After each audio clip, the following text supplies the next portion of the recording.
Right, welcome to the latest episode of StarTV with myself, Jawsy. In the building today, I've got a very special guest that I know from a long time, from the same areas. The big man they call Fatch. What's going on, brother? Yes, brother. Bless, man. Big up. Yeah, How are you? yeah, You right? I'm good, yeah. Thanks for coming. No worries, man. We tried it 2-3 times this week. Yeah, literally, and man. it happened. It was my fault.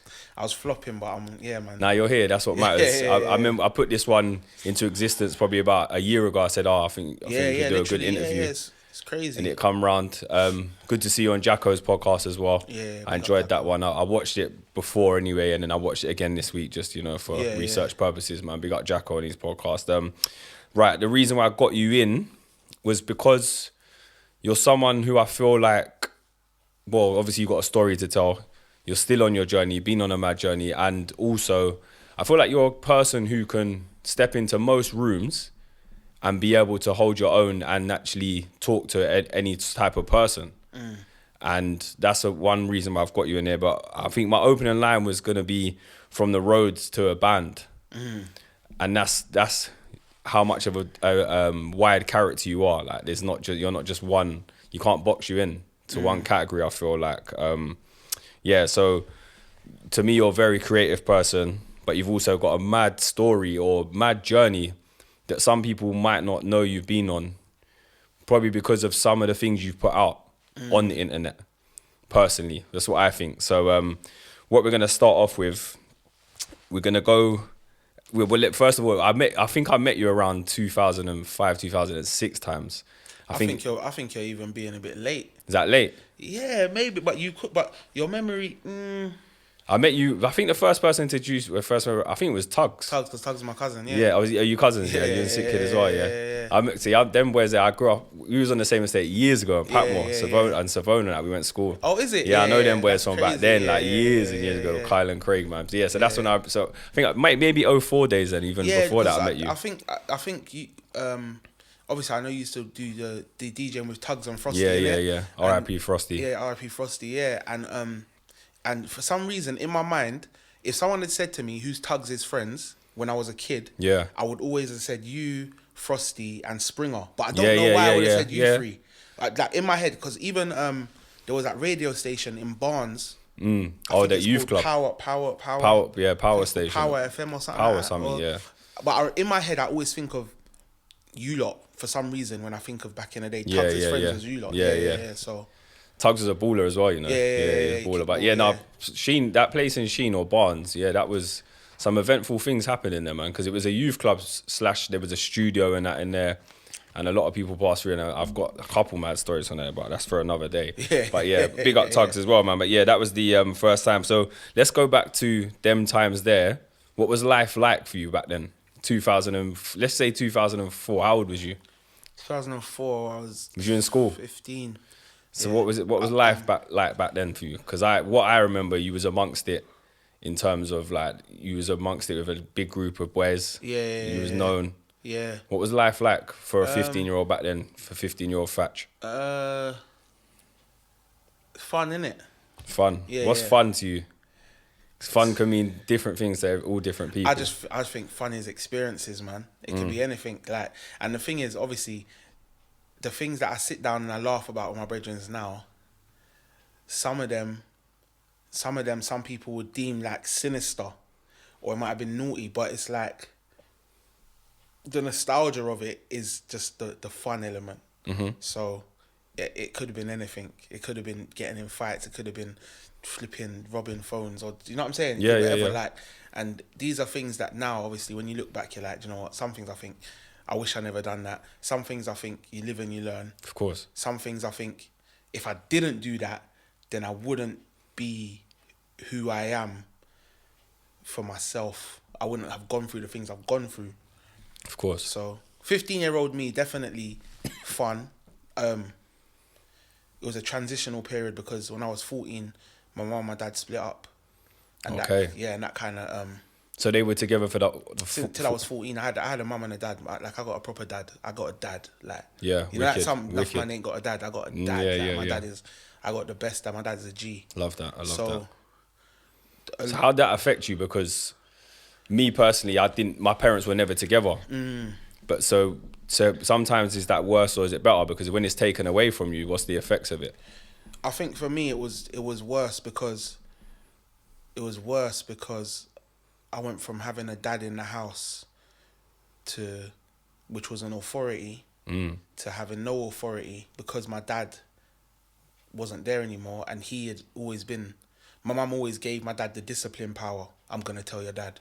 Yeah. Oh, I watch when your dad comes home. Yeah. So when my dad, who's coming home? My dad wasn't coming home. So, and then my mum, she had. I got a little brother now, innit? But she had got she's got a boyfriend, a husband now. Yeah. And my dad had said to me, don't speak to him. He said to me, when I come home, don't say hello to him. Don't say so. Which now as an adult, I look back and I say, Dad, that's a bit wrong. Because you're putting, if my dad told me not to do something, I would not do it. Yeah, of course. So, and I just didn't like the guy anyway. So, but then what about now? But what's up?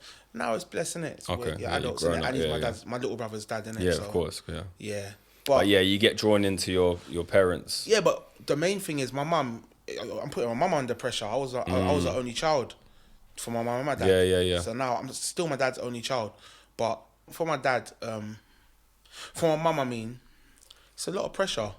That's a common occurrence, I think, though. Like when parents break up and a new partner comes in, getting that balance between the new partner and the child, and then trying to make that work, it's crazy. Yeah. And your son's coming home and I'm walking in and she's like, "You're right." I'm like, "Yeah," and then she's like, "Say hello to my man," and I'm like, "No," in front of him. Yeah. And then she's like, "Say hello," and I'm like, "No."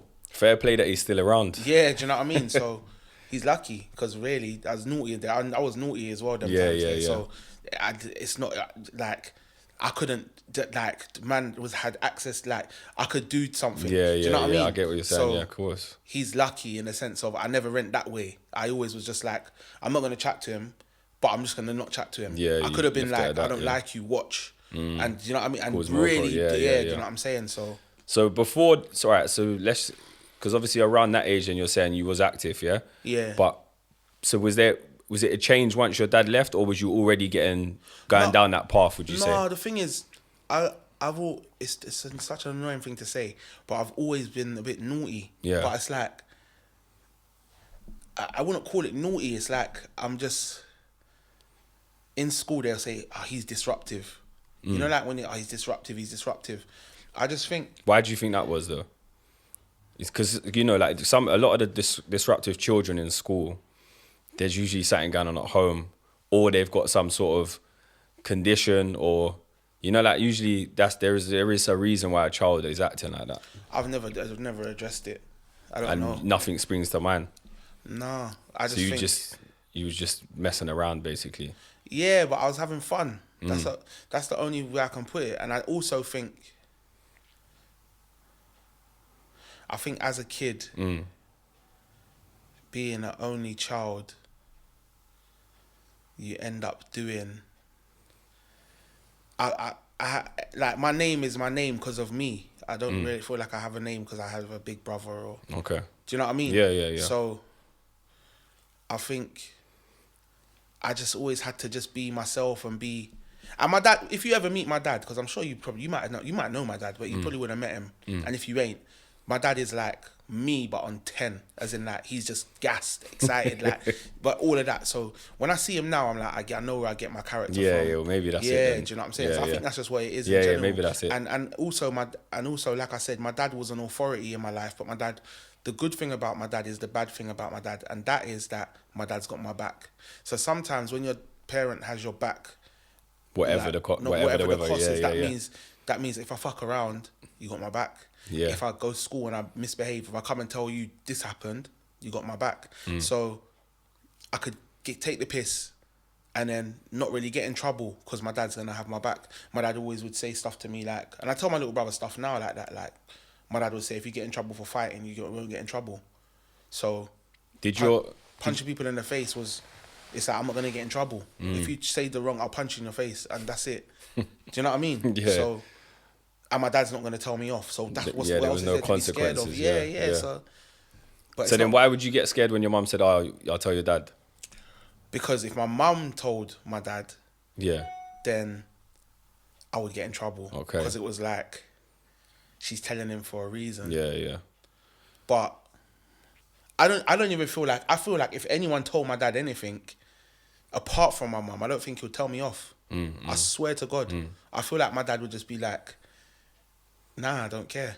Do you know what I mean? Yeah. Did your dad do the road life? No, my dad's not. Yeah, my dad's a guy. He's a good guy. Yeah. But it's funny because he had a hard upbringing in a sense. So when he was like 12, he left home and stuff like that, and he's been outside ever since then. But my dad's not a road man. He's just a hustler and bustler. Do you know what I mean? Yeah, yeah, yeah. So what would you say was your path into, you know, how do you look at your 50, when you was 14, 15, 16, do you look at you like you was in a gang? Do you look like you was on the roads? How do you label it, that era for you? It just depends, I think. I feel like police would gang me off before I would gang myself off, if that makes sense. Like, they would make me feel like I'm in a gang more than I would make myself feel like I'm in a gang. But you was part of a big collective. So like, what was your entry into that? Would you say what put you on the path for that? Was it school? Was it the estate you grew up where you rode around? What was it was it one of your best mates that said come? Nah, just going to an all boys school. You went to Bevan, yeah? I went Bevan, yeah. What school did you go? Elliot. I swear. Yeah, I was in Bolton. But whose year are you in? Bolton. Is it? Yeah, okay, yeah. Oh, Bolty's 3 years older than me, or 2 years. Yeah, a couple years older than Tugs. Are you? 1 year above Tugs. Yeah, so that's 2 years older than me. Yeah. So you're like Smirks and I'm not sure. Yeah, Smirks. Yeah. So, school. Was that where it started? You think? Yeah, because school's a place where it's like it's boisterous, isn't it? And I think in school I wasn't a rude boy. I was a joker, but I think everyone kind of knew I'll punch you in the face, I'll fight you, 100%. I don't think anyone ever thought, nah, he's a prick. But you never know what people think. I didn't really have no, like L's in school, like man violating me. I lost one fight in school. Apart from that, I beat up everybody, and even the fight that I lost the week before, I knocked him out basically. So it was all right. It was 1-1. Yeah. So, but I think school kind of made way for. My school was a demon school, man. So, Right. So I got a question for like that sort of lifestyle. Yeah. What sort of pressures do you go through? Because it's all good being with all your mates and that, but did you ever feel under pressure? Do you know the thing is, yeah, and this is a thing that I think I always wonder, like, but my dad, I can't feel pressure, bro. Peer pressure. It doesn't mean nothing. So what did your dad think about what you was up to? No, my dad, I never used to tell my dad nothing, but I'm saying my dad taught me to be, I had a dad. So, because I had a dad, my dad taught me to be a leader. He taught me to be ahead of, if I'm going to be with a crowd of people, I'm not going to be the guy. I might even stand at the back, but I'm not the back guy. Do you know what I'm saying? But you know, we're not going to do the names here. We're cut out all the names, by the way. Yeah, we won't do that. But you know what? There was a lot of strong characters in your collective, though. Yeah, of course, so you're saying you want to be a leader. Yeah. There was a lot of leaders within that camp. Like a lot of people I think of they're all alpha males. Yeah, of course. Do you know what I mean? So. Yeah. And when I say under pressure, I don't even just mean like from there. I mean like, when you're walking down the street and you're doing that sort of life and you've done this to that person, or you've had craziness in that area. How much pressure is it when you leave the house? Or now? Nah, back then. We're staying back then. Back then it's easier. Because back then... Why, you're fearless or something? You're fearless, but also you see now, I still have the same mentality that I had then. As in, I'm a soldier, it is what it's going to be. But now I understand it more and I want peace more for my mind. Whereas when I'm younger, I don't want peace. We're talking about now, but I'm talking about then still. Because the reason why I'm asking these questions is a lot of mums, dads might watch this, or people that are from the outside world and they don't understand it. Yeah. So they're just guessing and they're making their own opinion up. So I'm trying to get a perspective from someone who's lived a certain life, why you live that life, again? How you live. Like, so for young men, that are like doing the gang life, doing whatever. Is there a pressure to it, like, because I think it just depends on who you are, but I think for them there would be a pressure because especially now, because the effects of it now is that the point is they got Instagram, they got social media, so they can see all their threats, they can see everything.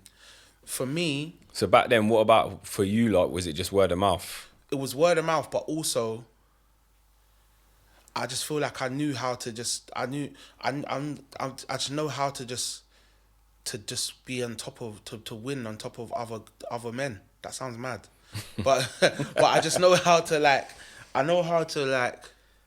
I hate the word manipulate because it's not a manipulation, but I know how to dictate. To dictate and basically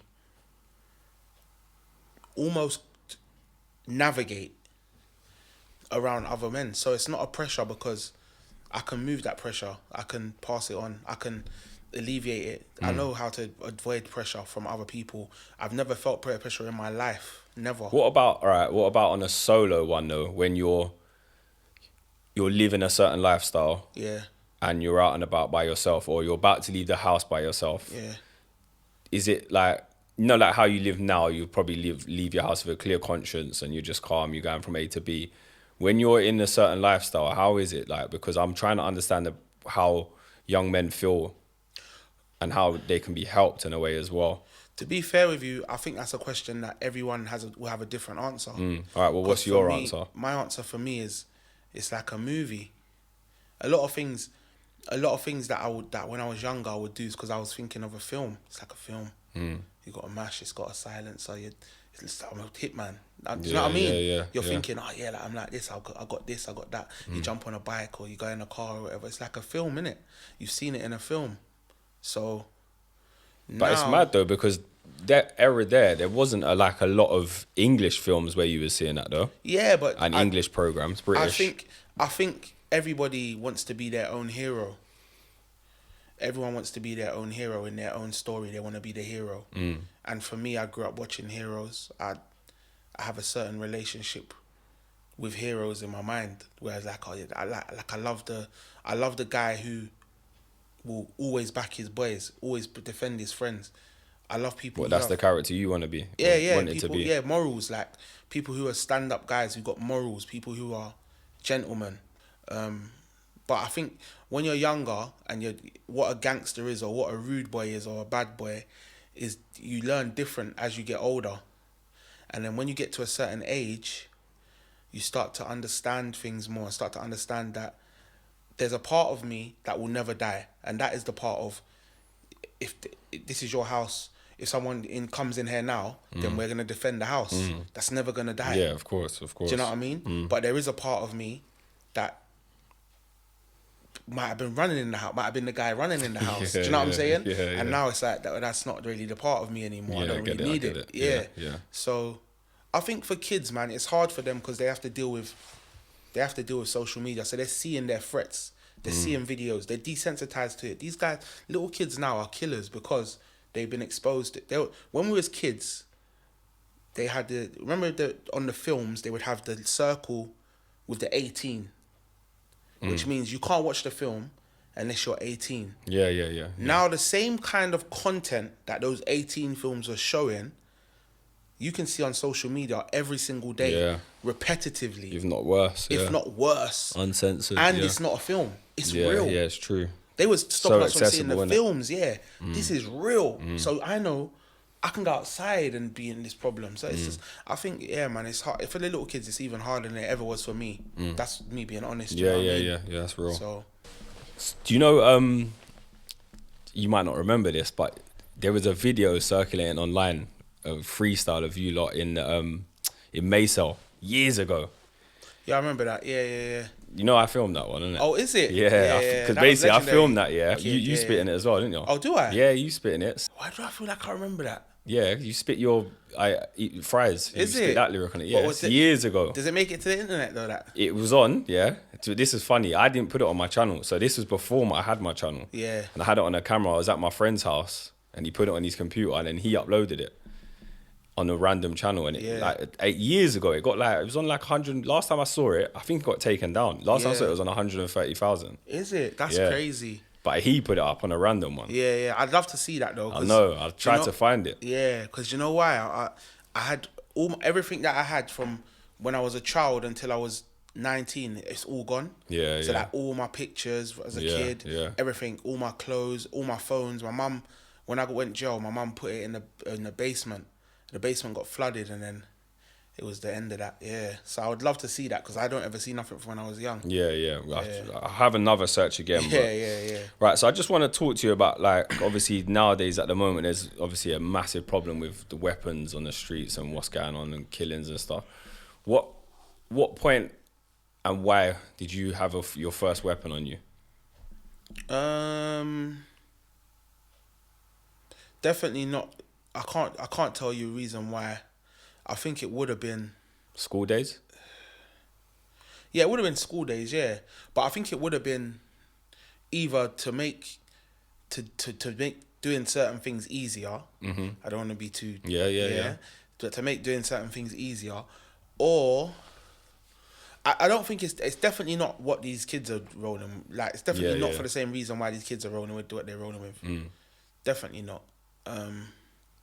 Do you know what? When I while you're thinking, I've started carrying something to school to Elliot in year 10 because I got robbed by some John Paul boys. Yeah. And I knew I had to walk past it every day to get, because I used to live in S.u.k, Southfields back then. And I knew I had to walk past them every day. So in the end, I had to just start taking something with me to school. And it got like that. And so I feel like there's two sides to this. You either start with it because you're starting the process in terms of or you're the victim, so then you then have it to protect yourself, and then it's downhill from there. Yeah. You know what I mean? No, for me, I think it was just literally to make some things easier. Yeah. And then, because the reason why I say that is because I was never scared. One, I could fight. I wasn't scared of fighting. Two, I'm a child of Wandsworth Borough. Like, in the borough, I know everyone. Yeah. So I never had to think, oh my God, I'm going there. Yeah. Them youths are gonna chat. No, I wasn't like that, and everyone knew me. Yeah. So I never had to think I gotta take a weapon because I was cool with everyone. So I just think, the only thing I can think is that it was for fun, or in the sense of like you're just a kid, like you're just because when I was a kid, certain things was a weapon, but it was more of a toy. Pepper spray, it's a toy. A baton, it's a toy. So then what about when it got a bit more serious though? That was more when I started realising violence, the power of violence, and also the power of violence, and also understanding that violence can empower you, but also dominate your enemies. Do you know what I mean? Yeah. So most people are scared of maximum violence. How far did it go with you when it comes to weapons? What do you mean? That's a good question. What did you have? Where did it end with you with weapons? How bad did it go for you in terms of what you was carrying? Where does it stop? It doesn't stop, innit? So does it go that far? Yeah. There's everything. And why did you need to go that far, or what was it? No, I just think I'm a difficult person to have these conversations with, man, because I think that the average mindset, I don't have it. I'm a bit weird. No, you're not. This is why I definitely wanted you here, because you're such a big character. What I mean by that, I don't mean personality, because you are that obviously, but I feel like your spectrum is so big and wide that, like, this is why I wanted you on it, because you've done so many different things. Yeah. So at the moment, this is just the topic we're on, which is why I'm asking you just questions. No, based around I'm this, good though. I'm good to talk about it. I just think it's hard to, especially because podcasts, I've come to realise as well, that podcast isn't my comfortable point, which is why I like doing them now, because things that make you uncomfortable is things that you should try and do more. Yeah. So You wouldn't think that though. You're all right. You seem cool. No, it's hard to talk because what do you say? That I could be reckless and say Well, something yeah, I'm not trying mad. to incriminate you at all. So Yeah, that's but why this- I'm trying yeah. to go around the houses. But I'm just No, but this is the trying thing. to show how serious it did get for you. No, and that's what I'm saying. To the maximum violence, innit? There's whatever. And then what was the consequences of that? Prison, death, injury. I walk with injuries all the time. What's You know that? what I mean? Like, I walk with injuries all the time. Because of what? Yeah, you because went of through? life, innit? Like, you have issues, things happen, innit? Things go on. So... Right. Well, let's talk about physical injuries. What have you personally experienced? I've been shot before. What was that like? How bad was it? It depends. It's happened a couple of times, but the worst one probably is my leg. You've been hit twice. Yeah, 3 times, yeah. 3 times? Yeah. Through what, 2 separate occasions? 3. 3, that's crazy. Yeah. So, I would say my leg is the worst. What does it feel like? Just burns? How does it feel? Hot, like, yeah. It's like Where is it in your leg? Your calf or? my thigh. Thigh. But that was the worst because when I got shot in my leg, that hit a major artery. So I nearly bled that's to death. dangerous, Yeah. So, Where was that? Where was you? East London. What, you was just on a ride out or something and something happened? No. I was out and about. Yeah. But Was they aiming for you? Did they want yeah. you? Was it No, personal? it wasn't personal though. It was like a setup kind of thing. But it went kind of left. But it's funny how God works because I could have stopped the whole thing the day before, but my natural instinct. Something told you to as well, did it? No, my natural instinct was to do something, but I didn't want to violate someone. So someone sent me to East London to meet someone else for them, and there was a time when I had. It's hard to explain, but there's a time when I could have just literally just took the control of the whole situation and left. And because I didn't want to violate the person who sent me there, I said, you know what? Let me just give it back. I gave it back, but I wish I never. You know what I mean? Yeah. So And then what about the other 2 times? What, you said you got shot in the face, did you say? In my head, yeah. In my forehead. So you're lucky to be alive, really? Yeah, definitely. But that's you know what's funny, yeah? And the only thing that I only think about them things now in the sense of as an adult, you reflect and you think about them and you think how they've affected you, innit? And the funny thing is, I could wake up tomorrow and make decisions that I could go out and say, you know what, I'm gonna go and get this person and do this and that person. And killing people I'm not scared of that. I feel like if you have to kill someone, you have to kill someone. It's just life, innit? But to you, not to everyone. No, but I just think that is life though, because this is your house, bro. Yeah, if someone but come in your that's house not now, a normal. You know that's not a typical thought of people from every walk of life. Though. Yeah, but that's because that's like I get what you're saying, but someone who's had your hunters- experiences thinks like that, but not someone who hasn't. yeah, but this is the thing. That's what I'm saying. Those are lived experiences. Yeah. So Exactly. though because of that, it's not a far-fetched thing for me because I know people who are dead and I know people who kill people. Of course. So it's not a far-fetched thing for me. It's my reality. Do you know what? I had something popped in my head today while I was out and about, and I thought I haven't even wrote this down, but to you, yeah. So like you just said it there. You've known people that have actually murdered someone, yeah. Yeah. And you know people that have just like done little bits in between. Yeah. Is there a big difference, do you think? Or is it luck where someone ends up as a murderer? Or do you think there's something different about someone who can take someone's life? There's different people. Yeah, is there a difference between someone who can just, do the little bits in between? Different people, innit? I was gonna say different strokes for different folks. Some people, they're not gonna, some people, I think that they, in their mind, I know some people who are like, they're not right. Do you know what I mean? I know some people who are right, but they will do whatever it takes, which is not a bad thing. I think there's a switch in every single person, Of course. male and female. It's just what makes that switch. But some people's switch is a bit. It's a more of a hair trigger. It's like it's light. little things can trigger them. Yeah, of course. Yeah. Like you and your missus, if someone came in your house and was, may God forbid, was aggressive or your kids was in danger, then I believe you're going to do whatever it takes. Yeah. That's what I'm saying. But for some people, that same feeling can be ignited by someone screwing them, or someone looking at them saying, "Wow, what's wrong?" Or someone a threat of violence, and I just think, but that's because of their experience. Do you know what I mean? Of course. I don't look at murderers and think, I don't look at all murderers and think that they're bad. Some of them I think I understand. I do think there are some murderers that I'm like, you're just fucking weird. Serial killers and all that, just weird, innit? Yeah. But I do think sometimes people who protected themselves or people who done what they had to do to get out of a situation, then they just trying to survive. A lot of people, when you're put in a situation that person was in, what would you do? It's always easy to look at people and judge them from the outside and say, oh, you know, he's so bad, he's so this, but what would you do if you was in that situation? What would you do if you feel like... And that's why I don't judge these kids. It's sad because they're doing stuff, and the thing is, I got a little brother, he's 14. If something happens to my little brother, everyone's dead.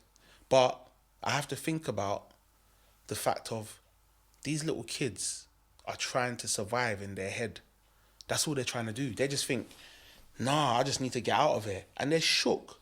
Of course. When you're a kid, when we was kids, we was lucky. We fucking had grime. We could fucking go and MC and spit. And although we had issues, it wasn't as prominent. The attack wasn't as imminent. It wasn't like these little kids. All their friends are dead. They know bare man that's dead.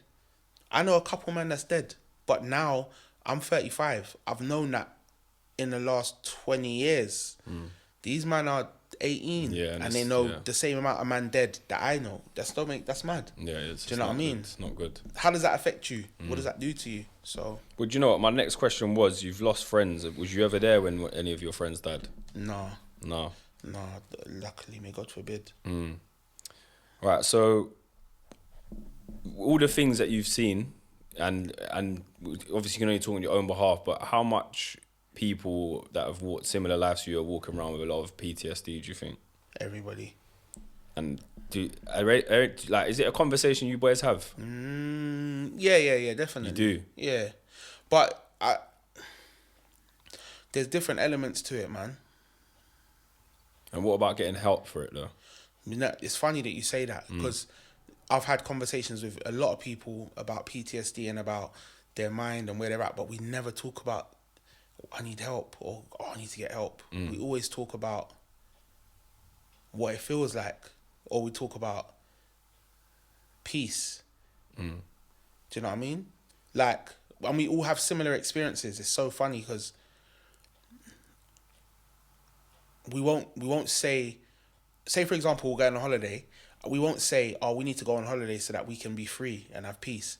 But when we're on holiday, when we're coming back, and we're having a deep conversation about it, we'll be like, yeah, because I didn't have to think about it. It's like, innit, bro? And it's mad to think, like, everywhere even coming here today, in my mind, I've known you for years, but I have to think, I wonder if I get to his house and there's just someone I don't like at his house. Do you know what I mean? So that's, So that relates back to when I'm talking about when you leave your house and the pressures. So that that kind of relates back, like, what's the thought process? And now we're seeing there is things that come with that lifestyle that are not normal. 100%. You know, and I think it's a conversation for people like you to have. Like, you need probably some help with the stuff you've seen and been through, man. Like, do you know what it is? It's not an easy life you boys have lived. No, 100%. But do you know what it is? And what I realised is, have you had a dog before? Yeah.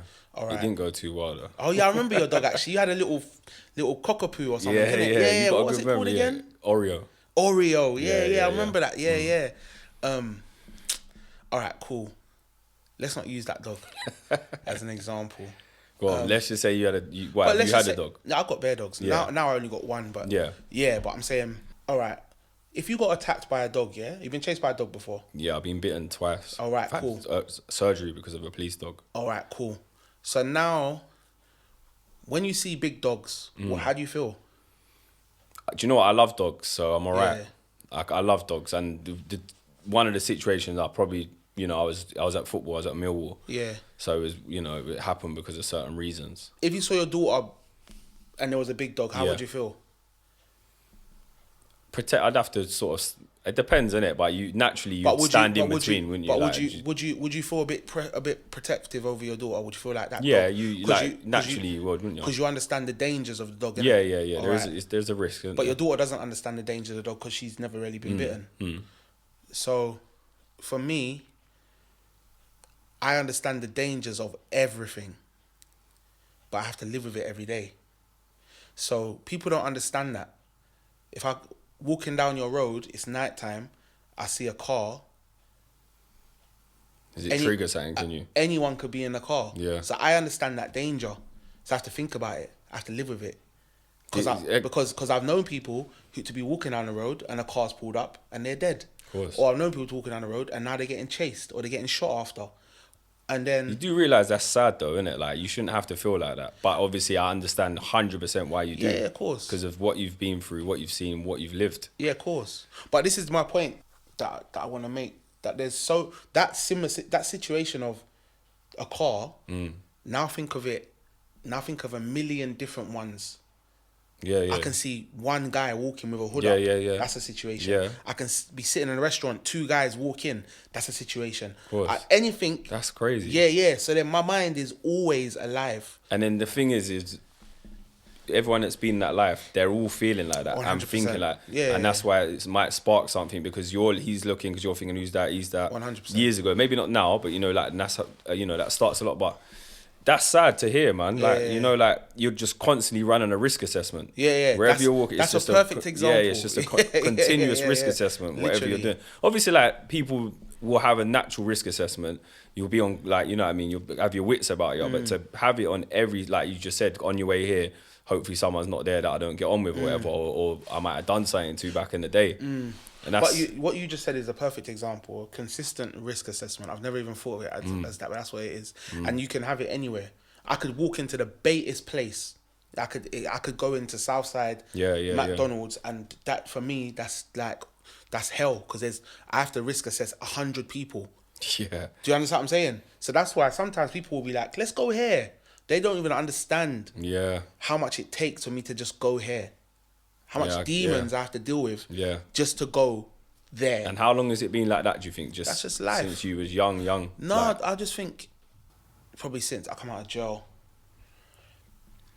It was different when I was younger because I was going out with aggression. Your mentality was probably reckless, innit? So you didn't really... You wasn't as cautious. You was just a bit more reckless. I was a bit more reckless, but I think also because I just know I didn't have a care. I didn't care. Now I care a bit more. But I always understand the dangers of it. So anywhere I go, I do understand this can end in death. People don't know that. Yeah, it's a real thing to say. Yeah.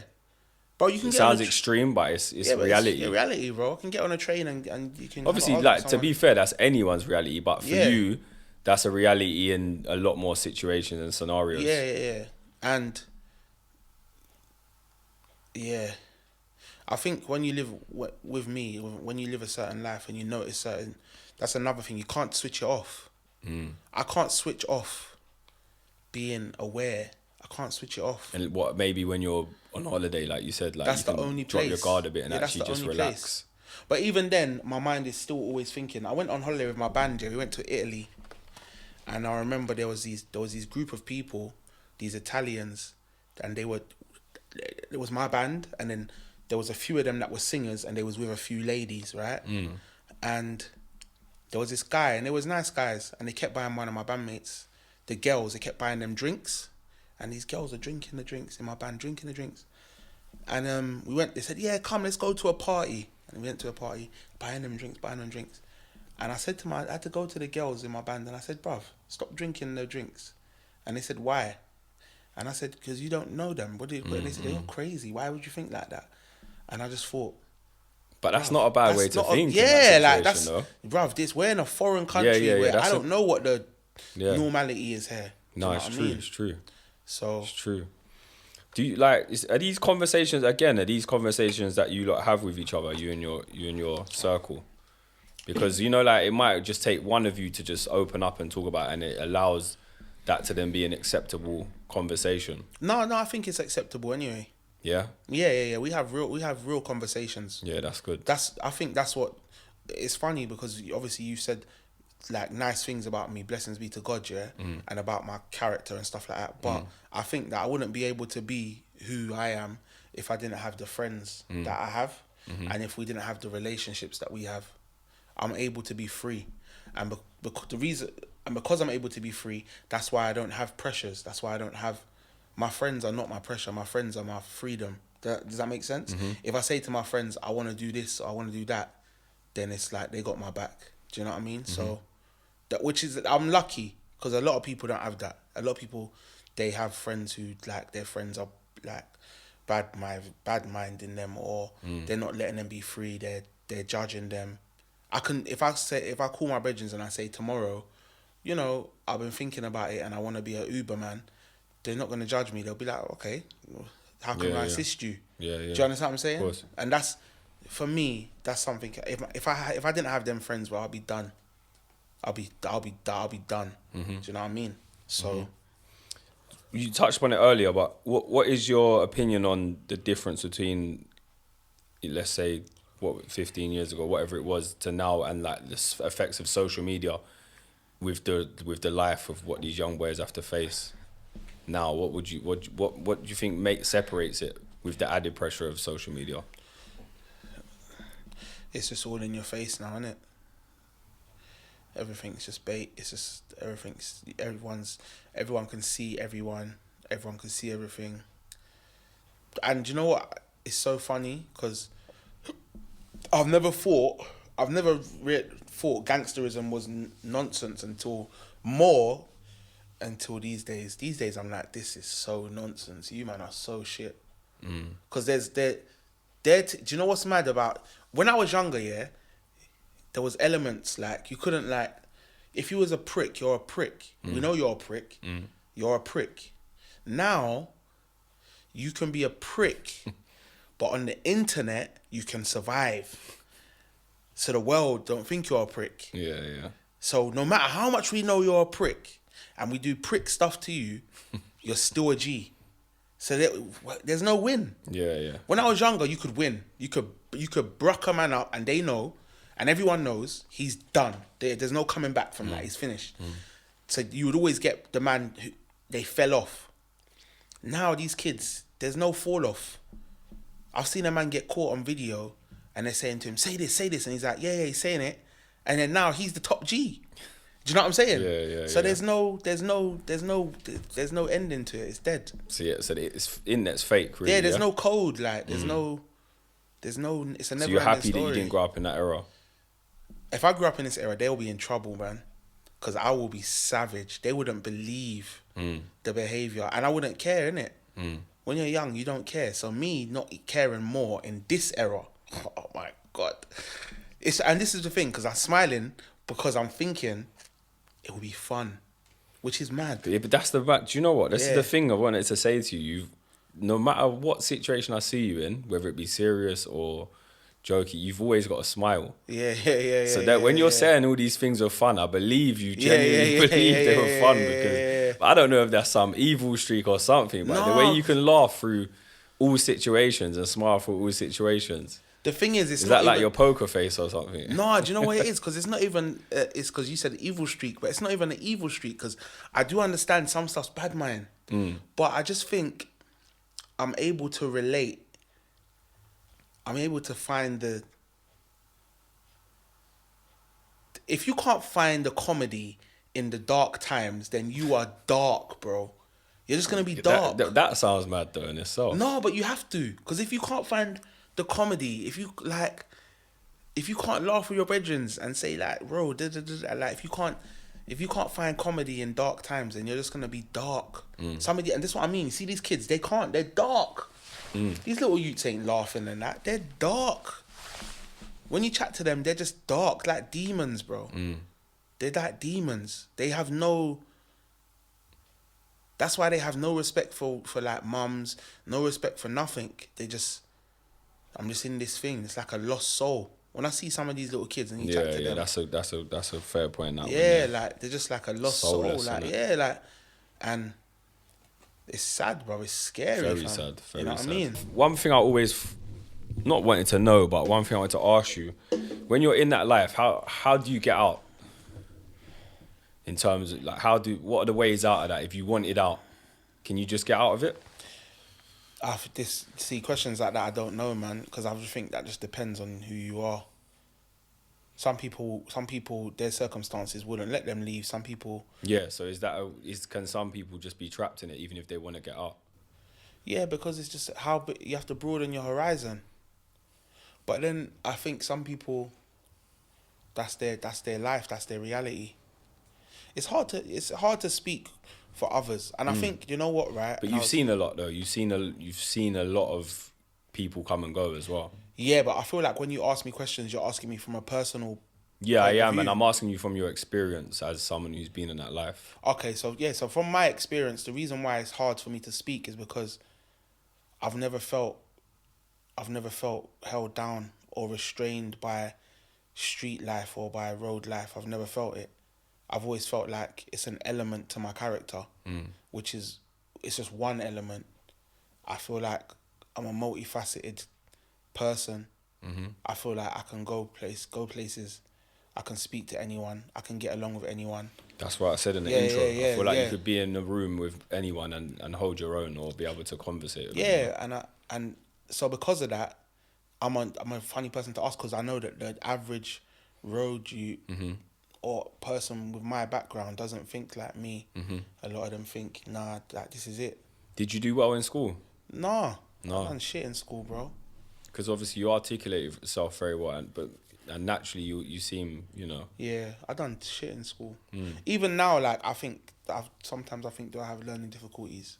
Because like my mind is a puzzle. Do you know what I mean? I know what I want to say and that, but yeah, it's weird. So you mentioned jail. How long did you go jail for? I got 11 years, do half. So I got 8 years. And then they raised it. I got 8 years and then they raised it to 11. They appealed my sentence and I got 11. So I did 5.5 years in the end. 5 years, 8 months in the end. How did you find it? It's like life, innit? Was it right? Well, talking like as an adult now and looking back then, do you regret it? Nah. Do you not feel like you missed out? Nah. Not Everything. Nah. It's funny, you directing that to me makes me feel, oh, maybe I did. But my natural thought is, nah, I don't. But I think everything I'm not is everything I'm not, maybe everything I am. No, I get it made you in that, but you know, as someone, once you grow up and grow out of certain things, do you think like do you feel like how your life might have been different in a positive or? Do you know what? That's a scary thought that I have. What life might have been. What if? Yeah, what if? You're allowed to do that though, because it just allows you to think outside the box. Yeah, 100%. What do you do that based on? Well, you might think if you didn't get with this person or you didn't. Yeah. So what's your one? What's your one that you think? There's loads. I can do that loads. If I didn't do certain jobs, if I didn't do my job that I do now, what would I be doing? Would I made more money? There's loads of things, because even like I'm a person who doesn't take a lot of risks. So I play it safe. So I'd rather be in let's just keep it on the work aspect. I'd rather be in a job that I know I'll have a job for life and earn less money than rather be in a job that will earn me a lot more money that I might lose quicker or have a risk at losing. So I'm a bit more of a safer person, you know. But I always think maybe I should have done this, maybe I should have done that. I would have got further. But so I do think it's okay to think what if personally. What did you go jail for? Possession of a firearm with intent to endanger life. So that's how far that life took you then was. Yeah. running errands like that then. Yeah, life. And yeah. so you don't regret that you don't mind that you've done all that, no? Nah, man. The reason why I don't is because... And what about if your little brother started living that life? What would you say to him? I can't imagine that. That's a nightmare. What would you say to him? Even though that was your life, obviously you didn't have an older brother, innit? Yeah, so but I don't. As an older brother, what would you say? Would you say it don't matter? I don't mind. It's up to him, or would you say nah? Don't do that. Don't waste it. I'm not a good brother in that sense, because I would say to him to be himself. You can try and guide people away from whatever you're trying to guide them away from, but they're gonna have to be themselves at some point. But would you? Alright, so if your dad stepped in and said certain things to you, would you have listened? No. No. Because I wanted to. You're always destined to do that. Yeah, because I wanted to do what I wanted to do. So you don't believe in any sort of guidance? Yeah, but you have to get them from young. Mm. You have to show them. So what's young? Young, like kids, like 4, 5, 6, 7, 8, 9. What? That's the most impressionable age. Yeah, definitely. Once they get to 14, 15, they're just gonna do what they're gonna do. Mm. They're gonna if something's embedded in them, then it's embedded. All right, so let's change the scenario. Let's say you had a son. Yeah. And you haven't got a son, have you yet? Nah. No. Let's say you have a son, and you can see him going down that same path. Yeah. What are you gonna do to stop him, or will you stop him? I don't know. Because you're saying. As someone who's not a parent, I don't know. It's different having a brother and having a son. Mm. My son is mine. My brother's my mum's. It's not the same. Do you wish your dad stepped in a bit more for you or not? No. No. My dad's a G. My dad's lit. Yeah. My dad could whatever I'm. So my dad couldn't stop whatever I wanted to do. It's not like my dad knew. Oh yeah, he's got guns. And so when you went jail for a gun? Sorry, you've been done for it anyway. Yeah, that's true. Yeah. You've been signed off, mate. You're good. Your license is done and everything. Yeah. No, when that happened though, what did your dad say? Did you speak to him about it? Did you actually have the conversation? Like, what the fuck are you doing? Or like, no, we've never had it. He was just, I'm here, innit? Yeah, my son. Why is he super laid back? When I was a kid, he wasn't. But he's also understanding. I'm just trying to think of me as a dad as well. Yeah, but you know what it is? Sometimes I think, because my dad, because I'm my dad's only child, sometimes, and recently as well, I think to myself, I'm a bit spoiled by my dad. As in, if I say, no, dad, I don't want to do that, he'll just say, all right, cool. Do you know what I mean? Yeah. There's only one thing in my life that my dad forced me to do, and that was to go mosque when I was a kid. Okay. And after that, he's never forced me to do anything else. Nothing. Not that I can think of. I can kind of relate though. So I got brought up by my dad from a certain age. Yeah, you're mixed race, isn't it? Yeah. Yeah. But I moved in with my dad at 7, so he brought me up from 7. Where's your dad from? England. And then where's your mum from? Africa, Sierra Leone. Swear down. Yeah. Oh, that's hard. So with my dad though, so I when I was 19 or 20, I went to jail. When I come out, my dad had decorated my room, made my room nice. Like most people get punished and that. But so I can relate to what you're saying about your dad just like, you know, you know, like being soft with you or just letting you get on with it. Like my dad, I don't know, like I think it's a dad and son, maybe it's a father and son thing. Yeah. Are you only son? No, I've got brother and sister. I'll tell you, but my dad's my dad's only child. Oh, yeah, like me. Yeah. All right, so I haven't got this wrote down, but it's come to my mind. Do you see the difference between your friends who haven't got dads? Yeah, straight away. Yeah? Yeah. What stands out? No, you ain't even got to it's no names on it anyway, but and we're adults as well, bro. So like it's conversation. No, you know what it is? Not all of them, not even my friends. I can't say my friends, but I see the lack in men who don't have dads. I see it, like, bruv, they're just mad. You do get the odd ones that are just trill, they're just normal, like, calm brothers. Because I got brethren who, their parents have passed away, and they're calm. But then, I know some people, I can't say my brethren, it's not, because you said my friends, and I started laughing, it seems like I'm talking about my friends, but it's not my friends, it's people who I know ain't got dads. I can see it. Like, you're a bastard. You're and it's so funny that I called him a bastard, because I don't mean born out of wedlock. I just mean you're just a bastard thug. Like, you just have shit ways. You have no morals. You don't stand on nothing. You don't stand for anything. You're just empty. And I often see it in people who don't have dads. Yeah.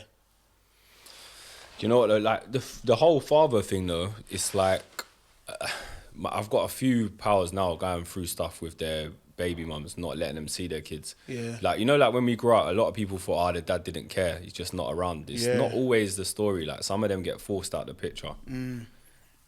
So it's hard for me to comment on these things because I'm not a dad.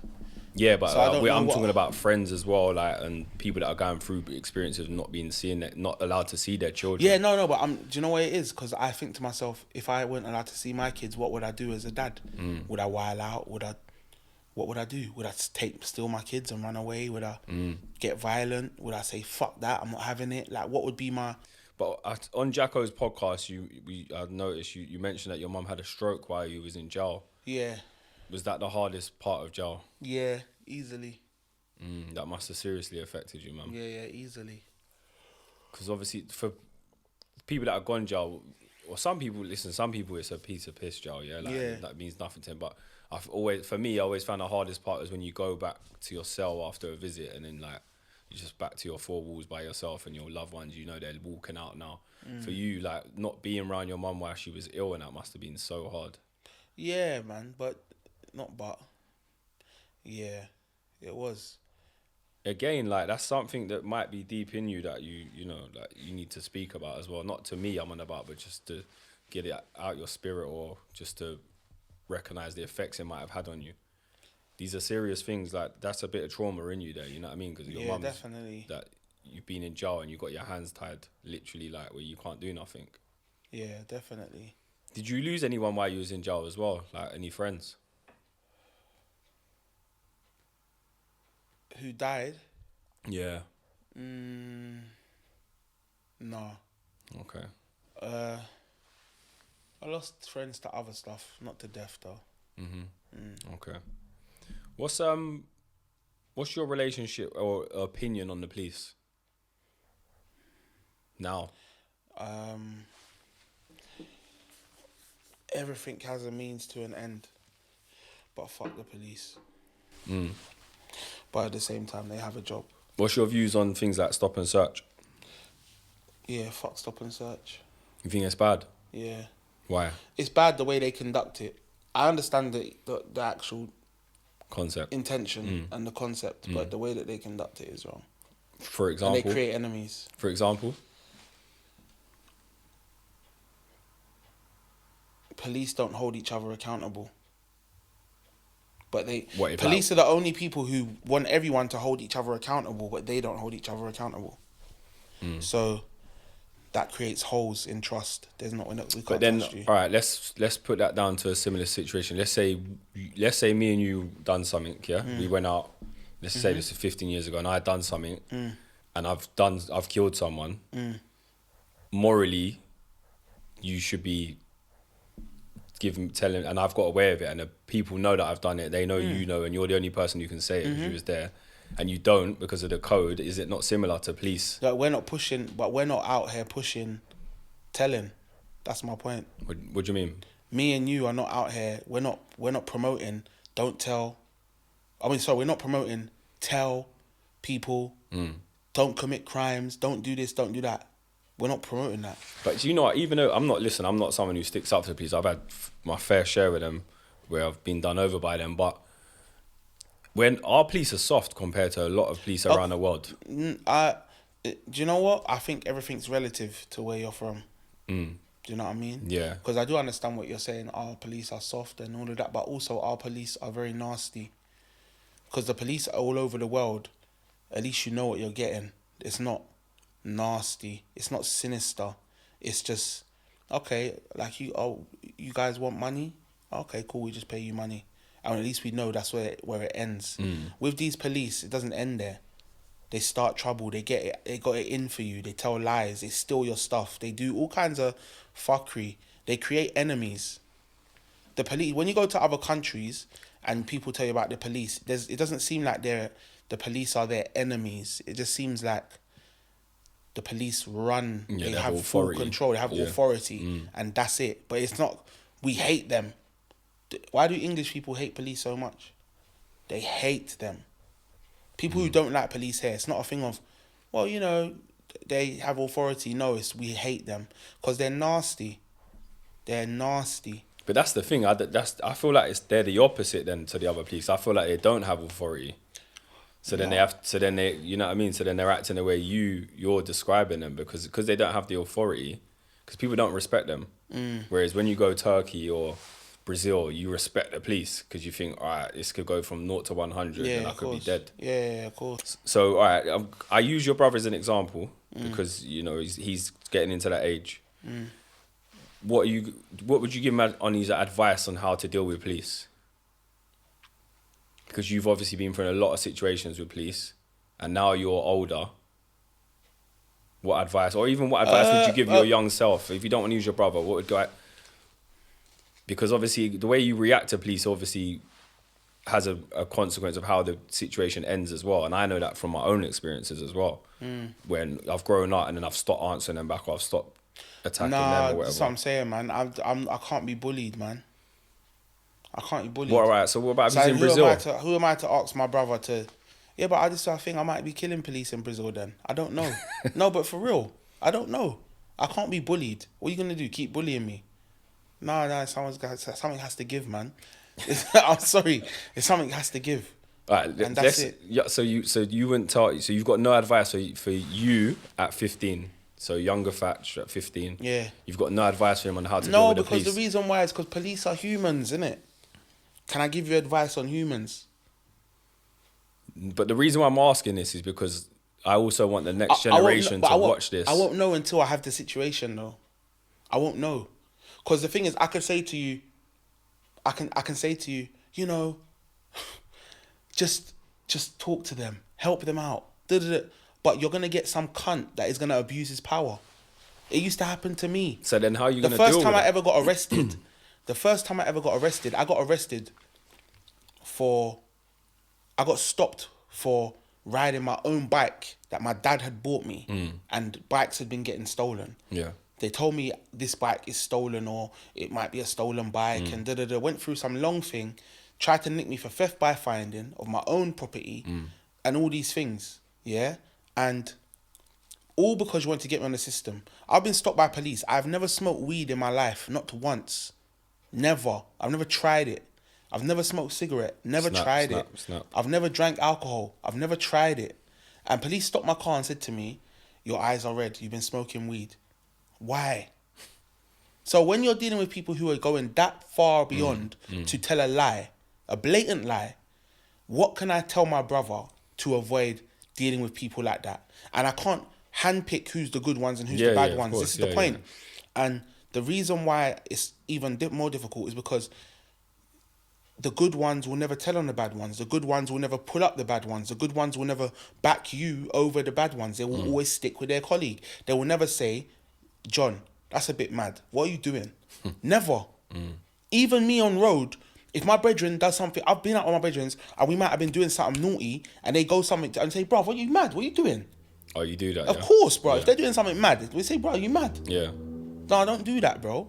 Do you understand me? Good. If we can do that as kids who are out here, criminals, doing whatever, why can't you lot who are meant to be policing and you're here to protect, why can't you not be doing that? You're not protecting then.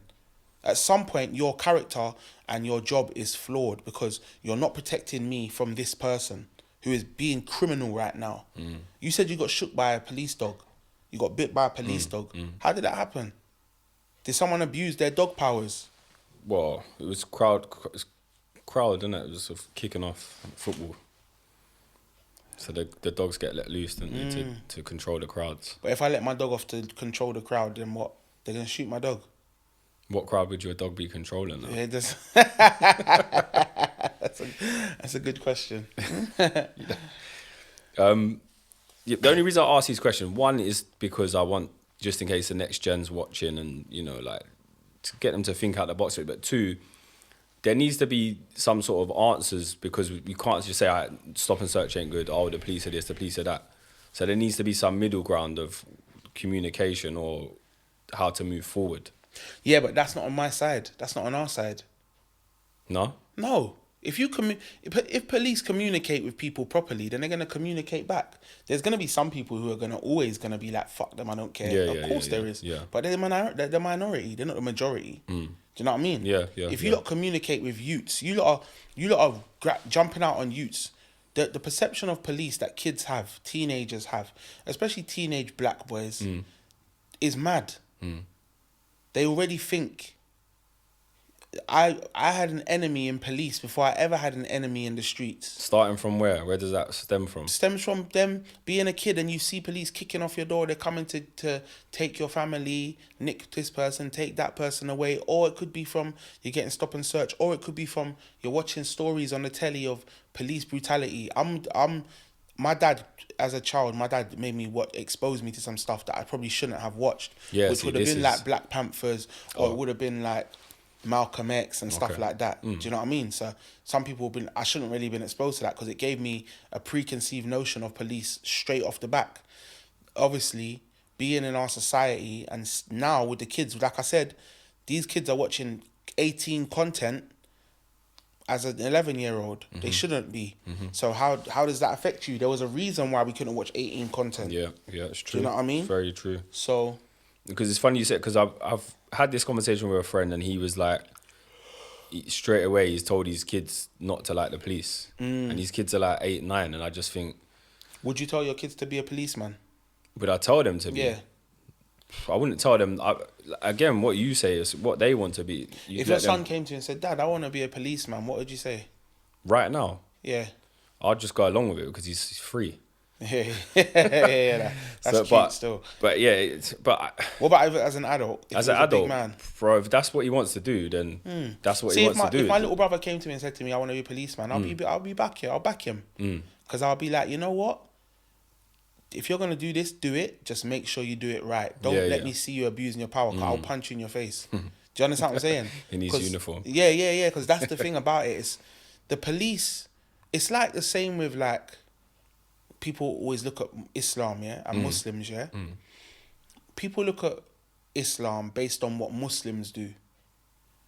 When the actual nature of Islam isn't bad, it's peace. Of course. It's a peaceful religion. It's the same with the police. People look at the whole entity of police based on what the policemen and police women do. But the actual intention of the initial police is a pure intention. It's to keep everyone safe. It's to serve and protect. It only becomes unliked or disliked because of what policemen and policewomen are doing to abuse their powers. Do you know what I mean? If my mum's house gets burgled, bro, when I was in jail, I always used to think, imagine someone done something to my mum. Who am I going to call? I used to think, well, she have to call the police. So, do you know what I'm saying? So there's pros and cons. So. Yeah, no, of course, exactly. But I just felt like, like if you're telling your child, not you, my friend, if you're telling your child don't like the police, then what chances the police got and what chances that child got in terms of that relationship? It's never gonna, because if it's installed from you from young, it's never gonna work, is it? Yeah. So again, I feel like that's a little bit of an issue in not even black culture, but London culture. Where I just feel like there's a breakdown. And it starts from probably the parent telling the child something, and that's now that's in them as a seed. What would you say was a turning point for you, if you can say there was a turning point for you where you started to move in a different direction in life? I don't think there was one. I think who I am is the same person who I always was. Yeah? Yeah, luckily. I just think I have more opportunity now. I have more awareness of my opportunity now. So, and that would have happened. Yeah, so there was a turning point. And let's say when I come out of jail. Yeah, there you go. Yeah, I was more aware of of my opportunities. And what sort of opportunities are you talking about? Everything. Everything. I don't think there's nothing I can't do. I can do everything. Whatever I want to do. The opportunities are endless. And that's true. It, It's true. So you're a very, very, very creative person. So let's step into the subject of music. obviously I touched on it earlier that you used to MC when you was younger, probably not as serious as now as what you take music now or have done through the years. So yeah, tell me about your journey in music, or where it started, where it has been, where you are now. Started listening to music. My dad's he used to have loads of records. He used to play music. We'd always drive around. He'd always play music. So I feel like he was a DJ as well, like a radio DJ. I feel like that's where my love for music initiated with my dad. And what about like rapping and MCing? I done it for fun when I was a kid with my friends. We always used to go and record at this place called The Wand. Then I went to prison, and my MCing, I used to write poetry when I was a kid, like in primary school. Yeah. So I feel like that that just turned into a skill that I adapted and changed to rap. Started rapping in jail, and then I would rap in jail, and people would always big me up. What was you writing about in jail? How feelings, thoughts. So was that helping you get through the time? Yeah, it was fun. Yeah, it was therapeutic. Yeah. So I used to rap bars all the time, and I would enjoy how musically, like how things sounded, how it made me feel rapping, how it made me feel rapping over beats and stuff like that. So. Did you know at the time that it was therapeutic for you? Yeah. You realised? Yeah, it was nice, man. Good. Yeah, so one thing you've got, like, you've created like some characters during your musical career. Tell me about the characters you've created. What, like Fenston? Yeah. Fenston's a comedic character that I created that was created for freedom of being me. I created Fenston for... Did that allow you to have fun with music, creating him? It allowed me to have fun with acting and allowed me to have fun with life. So I like going and I like going on the train and doing Fenston and no one filming me, no one watching me, and I'm this character. Do you know what I mean? Yeah. And then when I get off, I was like, that was great. I had a great time. Swear on. Yeah. What, man. you do that? Yeah. I ain't done it for time now, but I used to. Yeah. I can't do it now. Why? A part of me, Fenston had to just kind of relax, man, because I'm gonna end up hurting someone. Yeah, because people, that's the me bleeding into Fenston. And once you see with acting, yeah, once who you are starts to bleed into that character, it's dead. It's done. That's mad. Yeah, it's done. So what was happening is I was doing Fenston, and people would do stuff like, I'd see man, and they'll be like, "Oi, Fenston, you dickhead." But I ain't got glasses on, like I'm me. What, this happened, yeah? Yeah. But it's from like because of your videos that you put out. But man, it's not strangers, it's like my brethrens and that. It's people that I know. Okay. It's people that I know, but it's still... I thought you meant it was happening. No, if it was strangers, man, that'd be even worse. Yeah, that's what I was thinking. Yeah, it was people that I know, but this is the thing. It's annoying me. Yeah. I don't get, that's not my reality.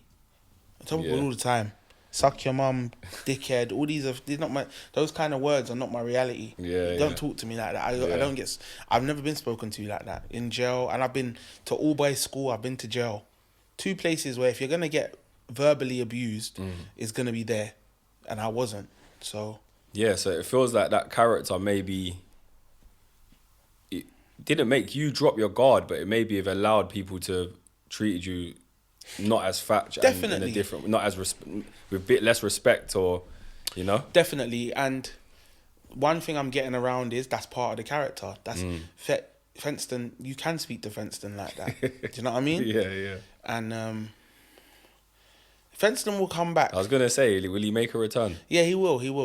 It's just...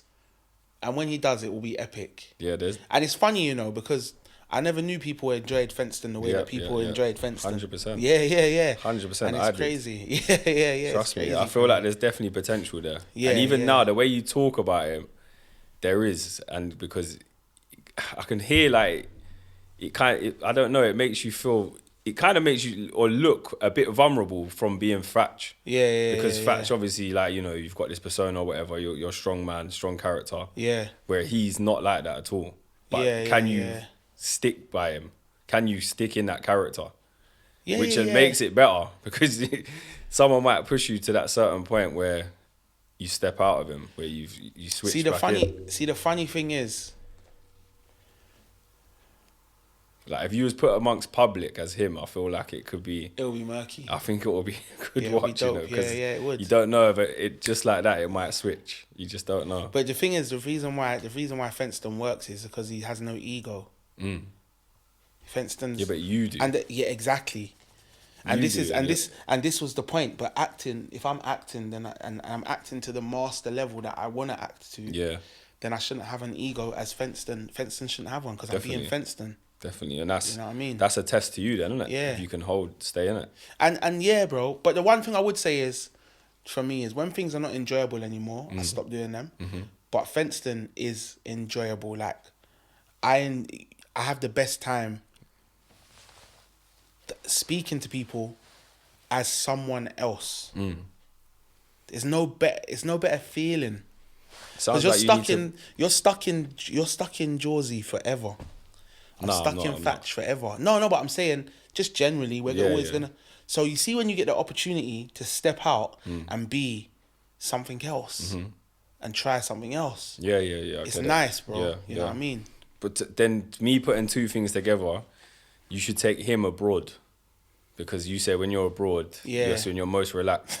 And then when you like him, you say you have freedom, then that's just... Fenston goes to France. Bro, there you go. Yeah, I hear you still. Then that's the perfect combo, bro. You'll see, bro. I'm literally like, when my studio... I'll be your cameraman. Yeah. No, 100, man. And I used to have a cameraman. He was a sick kid, man. He was such a dope guy, man. Yeah. Fenston would not be Fenston without the cameraman. The cameraman, this little kid, he was a young kid. What, you can't make it happen with him again? No, he's done too much, man. Yeah. Sometimes, and you know what it is?